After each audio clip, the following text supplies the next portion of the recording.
చెప్పారు అంటే చేస్తారంతే. ఆయన రాష్ట్రం అంతటా కూడా పాదయాత్ర చేసి ప్రజలతో మమేకమై అన్ని వర్గాల ప్రజల తాలూకా సమస్యలు తెలుసుకొని సంక్షేమ పథకాలను రూపకల్పన చేసి ఆయన ముఖ్యమంత్రి అయిన తర్వాత ఏ రకంగా ఇంటి వద్దకే ప్రయోజనాలు అందించారో మనం చూసాం.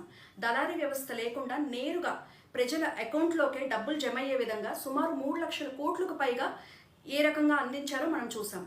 అలాగే సంక్షేమ పథకాల ద్వారా సుమారు 2 లక్షల కోట్లకు పైగా ఏ రకంగా ప్రజలకు అందించారో మనం చూసాం.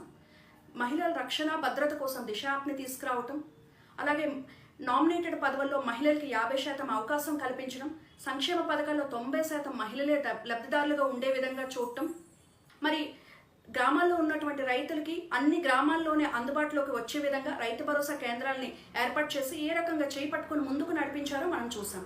అలాగే ఈ రాష్ట్రంలో ఉన్నటువంటి అతిపెద్ద సమస్య పేదరికం అని ఆయన గమనించి సంక్షేమం అనేది తాత్కాలికమైనటువంటి సహాయం మాత్రమే, దీన్ని తొలగించాలి, పేదరికాన్ని